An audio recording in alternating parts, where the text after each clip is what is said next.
Imaginez un instant être enveloppé par une lumière aveuglante, si rayonnante qu'elle semble pénétrer tous les recoins de votre être, révélant vos pensées les plus cachées, vos espoirs les plus profonds et vos regrets inexprimés. En présence d'un tel éclat divin, les mots s'effacent dans le silence, remplacés par une émotion que les mots peuvent à peine décrire. C'est l'expérience profonde d'une femme qui a vécu une expérience de mort imminente, Amy, une rencontre qui a radicalement transformé sa perception du monde et sa vision de l'avenir. Ce qu'elle a vu et entendu dépasse les limites de l'imagination, et son témoignage constitue un avertissement puissant et poignant pour toute l'humanité. Selon ses visions, l'année 2025 sera un moment charnière dans l'histoire de l'humanité. Elle peint des images vives et captivantes de douleur, de conflits, mais aussi d'amour et de pardon. Ce récit est plus qu'un simple voyage vers l'inconnu, c'est un appel sincère à réfléchir profondément aux choix que nous faisons et à leurs conséquences à long terme. C'est une puissante invitation à libérer nos rancunes, à guérir les relations brisées et à accepter le pardon comme jamais auparavant. Dans un monde où les divisions semblent se creuser, ce message est encore plus urgent. Il reflète nos actions tout en offrant une vision pleine d'espoir d'un avenir meilleur. Par conséquent, je vous invite à rester avec nous pendant que nous plongeons dans cette histoire émouvante, qui pourrait bien vous inciter à reconsidérer le chemin que vous parcourez. Avant de nous plonger au cœur de cette révélation extraordinaire, je vous encourage à prendre un moment pour soutenir notre chaîne. Abonnez-vous pour ne rien manquer des témoignages à venir, laissez un like si cette histoire vous intrigue et surtout partagez vos impressions dans les commentaires. Ensemble, embarquons-nous dans ce voyage de vérité et de rédemption au cœur de cette expérience de mort imminente. Tout commence par une lumière incroyablement brillante. Il ne semble pas émaner d'un seul point mais enveloppe tout, remplissant l'espace d'une présence chaleureuse et réconfortante. Au milieu de cette luminosité éblouissante, une silhouette surgit peu à peu. C'est Jésus. Son apparence n'est pas du tout effrayante, au contraire, elle s'accompagne d'un sentiment de paix profond et irrésistible, une paix si vaste qu'elle semble balayer tout doute et toute peur. Bien que sa forme physique puisse être indistincte, son regard traverse chaque pensée, chaque émotion, pénétrant profondément dans l'âme. Il voit tous les échecs, les succès, les regrets cachés et les espoirs inexprimés. Sa voix, lorsqu'elle parle, est à la fois familière et tout à fait unique. Il véhicule une vibration qui résonne directement dans le cœur, comme s'il faisait écho à une mélodie oubliée depuis longtemps. Tu ne peux pas rester ici. Il y a quelque chose que tu dois voir et partager, dit-il. Ces mots, bien que simples, résonnent d'une manière profonde et inaltérable. Il ne laisse place à aucune interprétation floue ni à aucune hésitation. Une mission impérieuse l'attend. Alors que la lumière autour d'elle commence à s'estomper lentement, un changement radical se produit. L'atmosphère devient parfois lourde et oppressante, une obscurité profonde envahit l'espace, effaçant peu à peu la lumière douce et apaisante qui l'entourait auparavant. Cette noirceur est dense, presque palpable, et elle semble transporter le poids des souffrances de l'humanité, comme si tout le mal du monde se condensait dans cet espace ténébreux. C'est au cœur de cette obscurité, dans cet endroit oppressant, que des visions commencent à se former, projetées devant elle comme sur un écran sans fin, défiant à une vitesse vertigineuse.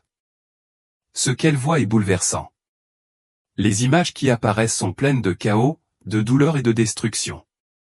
Elle aperçoit des familles brisées, déchirées par la haine et la rancœur. Des nations s'enfoncent dans des guerres sans fin, et des amis se séparent à cause de malentendus irréparables. Ces scènes sont profondément frappantes, car ce ne sont pas seulement des visions abstraites qu'elle voit, mais une réalité tangible, un reflet cruel des souffrances humaines.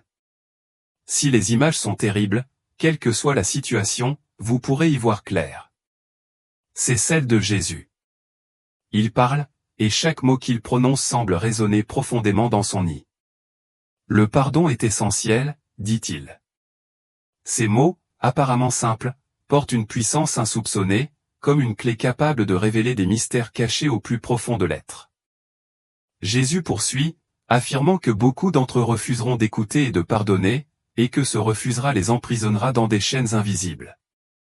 Ces chaînes, qu'elle peut presque voir se former devant elle dans ses visions, représentent les fardeaux que les humains s'imposent à eux-mêmes, la rancune, la jalousie, l'orgueil, et toutes ces émotions négatives qui les maintiennent dans un état de souffrance perpétuelle.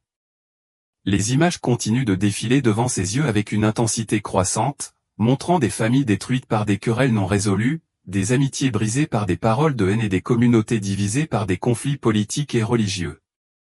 Ce qui la touche le plus dans ces scènes, ce n'est pas seulement la douleur évidente, mais l'absence totale de réconciliation.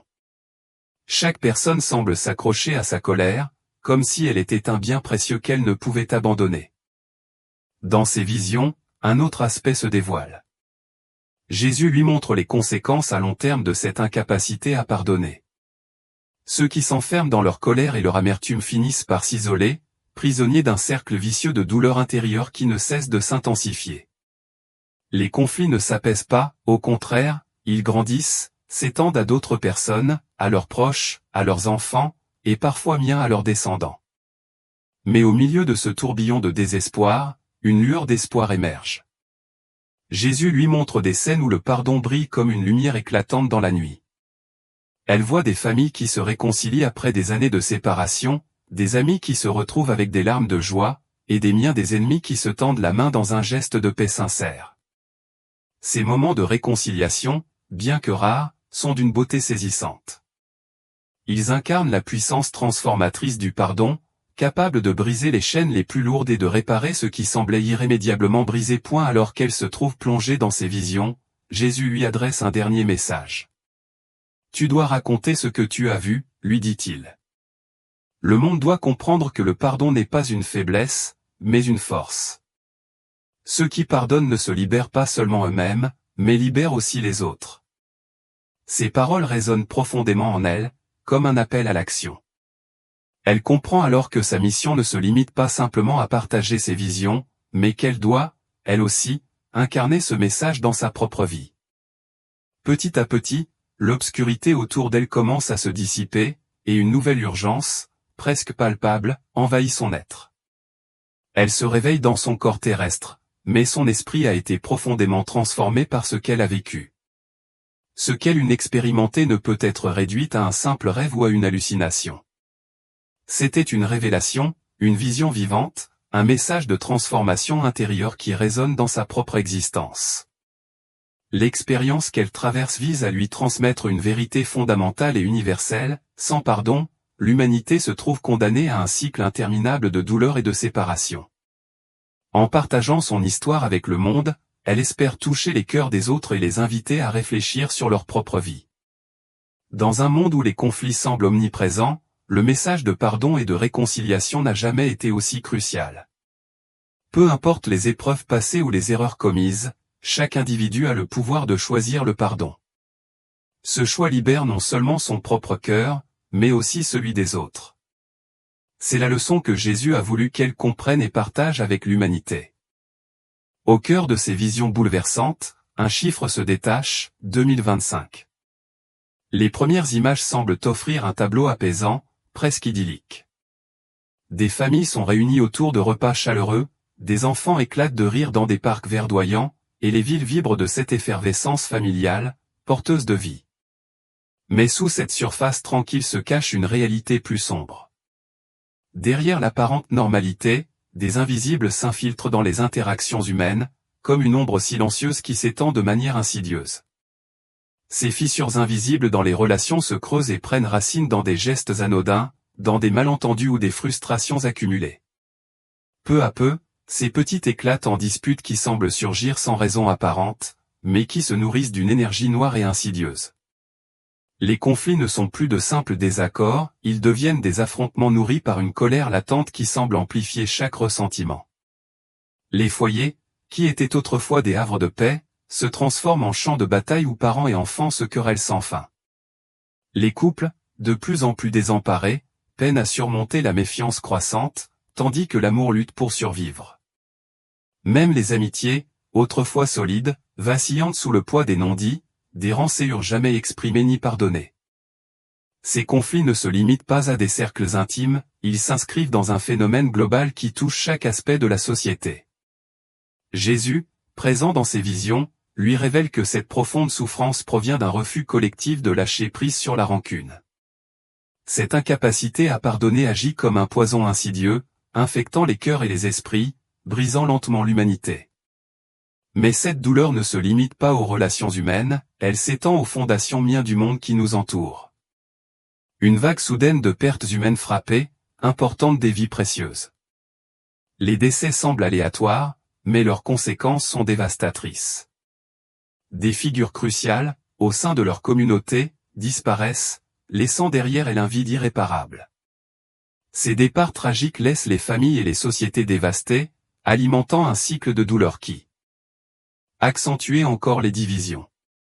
Ceux qui restent, accablés par le deuil, trouvent difficile de reconstruire, enfermés dans leur propre chagrin, incapables de penser à la réconciliation.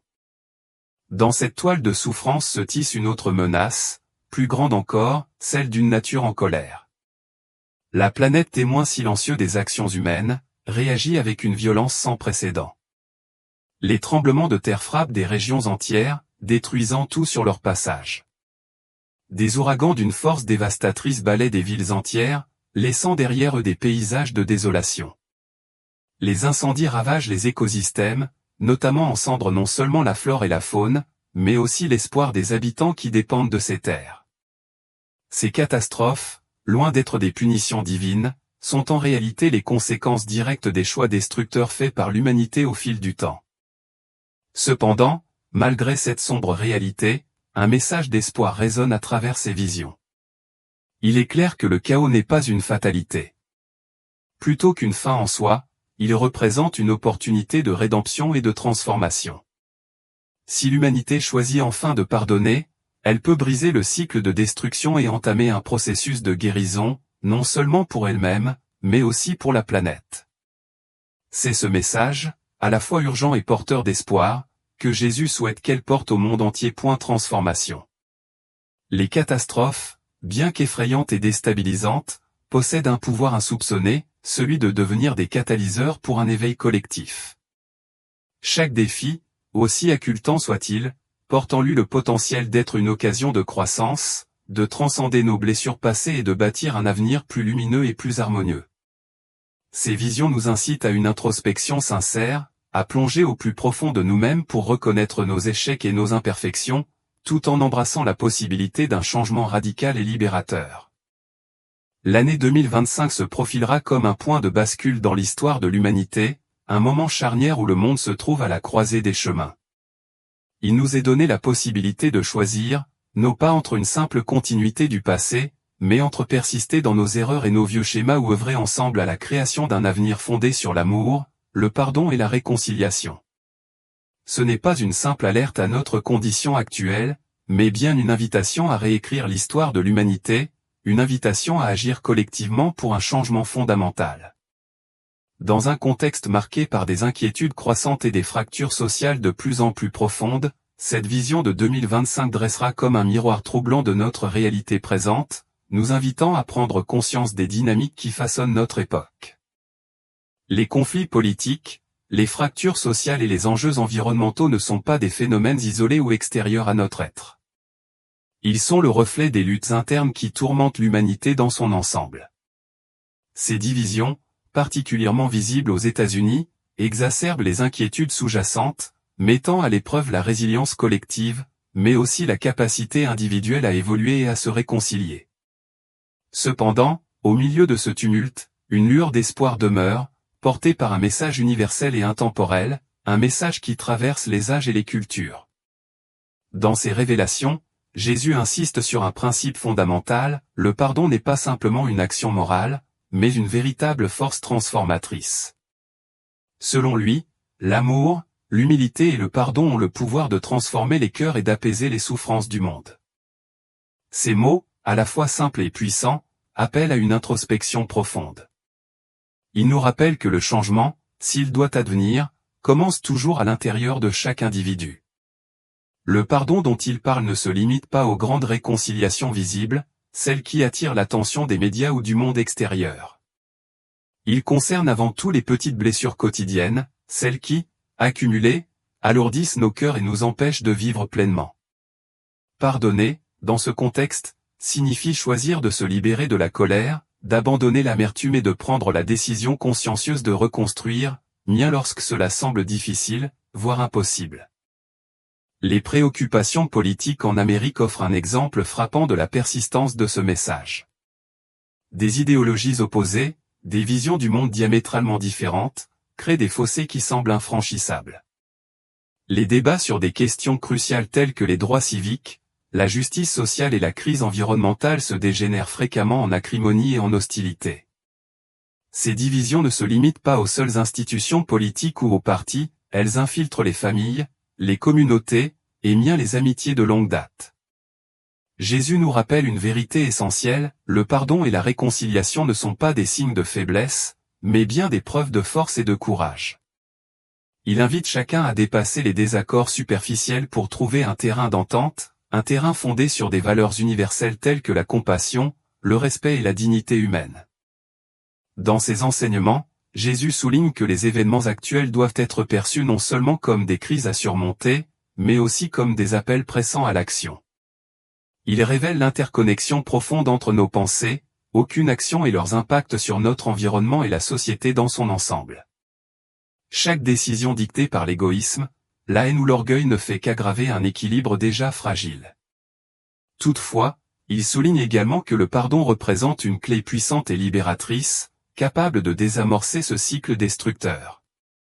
Pardonner, pour lui, n'est pas simplement un acte ponctuel, mais un véritable processus de transformation intérieure qui permet de briser les chaînes invisibles du passé, d'alléger le cœur et d'éclairer l'âme. Dans sa vision, un contraste saisissant se dessine entre deux groupes de personnes. D'un côté, ceux qui choisissent de rester enfermés dans leur colère et leur douleur, ne soient pas stagnent dans un désespoir palpable. Leur visage porte les stigmates d'une souffrance intérieure qui semble indélébile, et leur cœur reste prisonnier des rançures du passé. De l'autre côté, ceux qui ont fait le choix radical de pardonner, de se libérer des chaînes du passé, et qui rayonnent d'une lumière intérieure qui éclaire leur chemin, malgré les ténèbres qui les environnent. Ces individus, miens dans les moments les plus sombres, présageant la promesse d'un avenir transformé, un avenir façonné par la réconciliation et l'amour authentique malgré les mêmes défis, certains individus découvrent un profond sentiment de paix et de force. Cela leur permet de reconstruire leur vie et de rayonner une énergie positive vers ceux qui les entourent.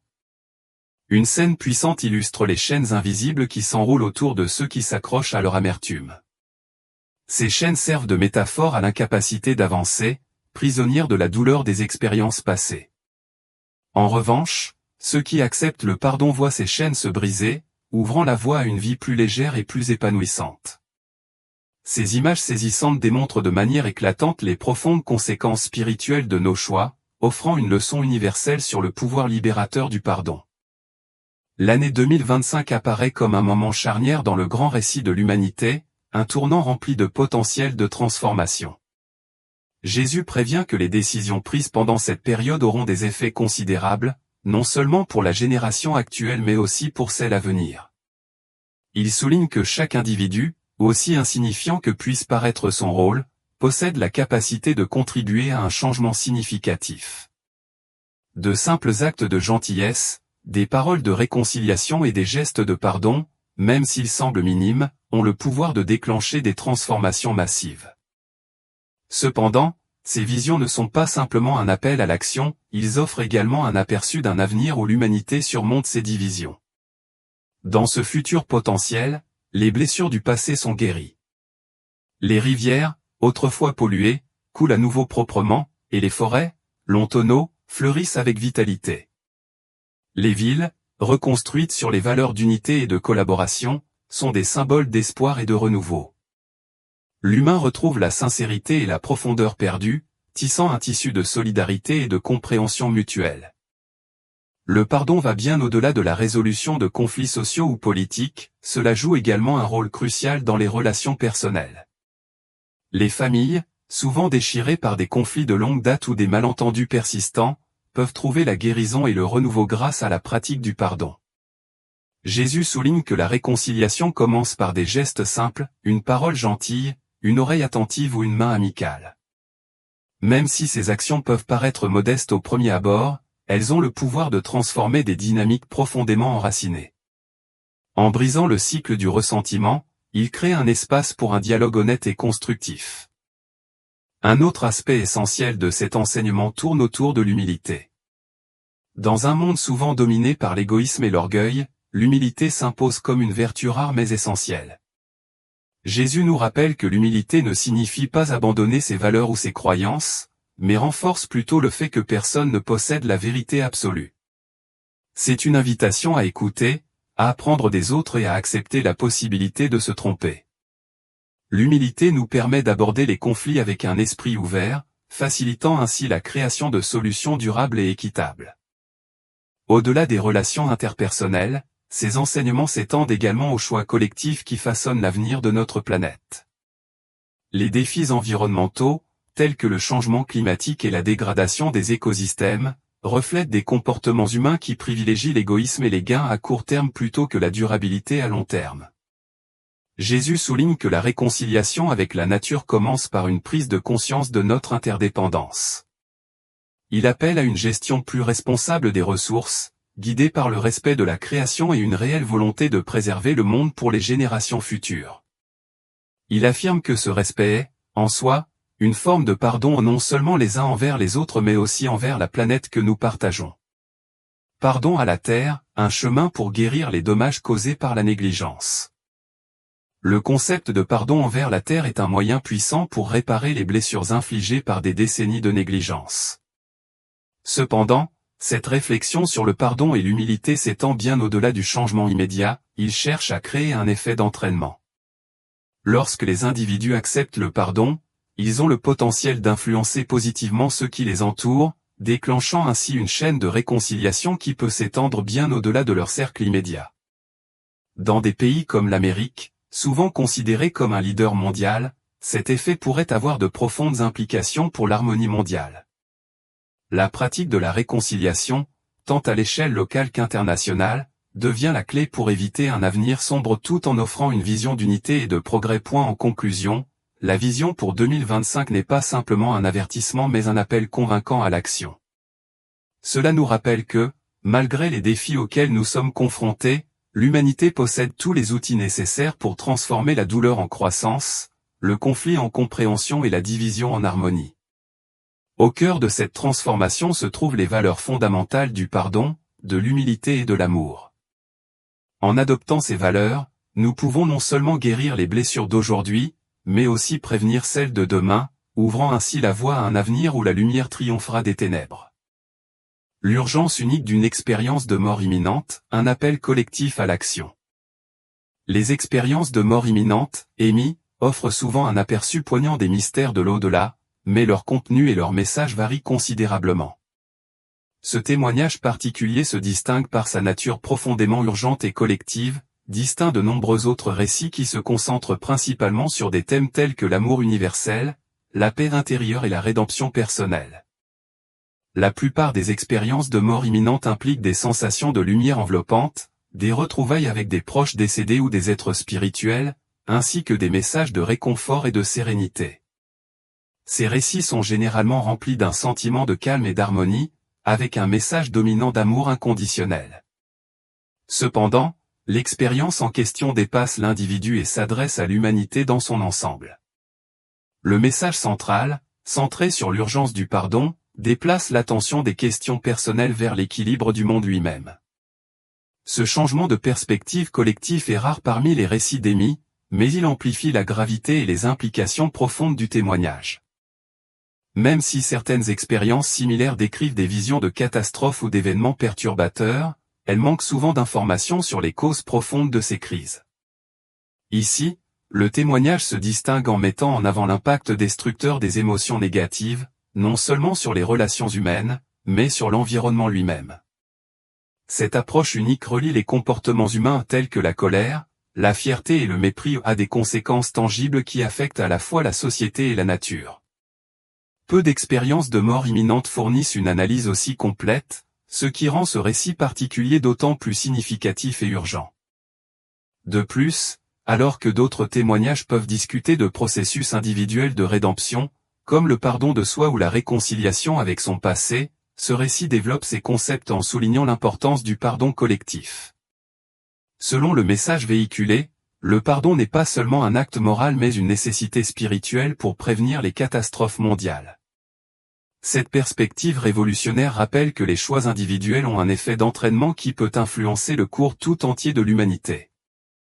En résumé, ce témoignage enrichit le paysage des expériences de mort imminente en offrant une vision collective, des avertissements clairs et un aperçu de l'interdépendance des émotions humaines, des relations sociales et de l'équilibre environnemental. Cette expérience émouvante nous pousse à réfléchir sur nos vies et à considérer l'état de notre monde. Le pouvoir transformateur du pardon, un appel à l'action. Le pardon, bien qu'apparemment simple en théorie, possède un pouvoir immense. Elle a la capacité de guérir les cœurs brisés, de restaurer les relations brisées et d'ouvrir la voie à un avenir rempli d'espoir et de réconciliation. Chacun de nous détient le pouvoir de faire une différence dans ce processus. Il y a peut-être quelqu'un dans votre vie, quelqu'un avec qui vous avez été en désaccord, avec qui vous pouvez faire le premier pas vers le pardon. Ce geste petit mais profond peut non seulement transformer votre vie, mais aussi avoir un impact sur ceux qui vous entourent d'une manière que vous ne réaliserez peut-être jamais pleinement. Nous vous invitons à partager vos réflexions dans les commentaires. Qu'est-ce qui vous vient à l'esprit dans ce témoignage? Comment pouvons-nous, ensemble, construire un monde plus solidaire et plus aimant? Chaque réflexion compte, car c'est grâce à l'unité de nos voix que nous pouvons provoquer un véritable changement. N'oubliez pas de vous abonner à notre chaîne pour découvrir des histoires plus inspirantes et pleines d'espoir. Ensemble, faisons de chaque acte de pardon un élément constitutif de la création d'un avenir meilleur. Soyons les architectes d'une humanité réconciliée, unie et guidée par l'amour.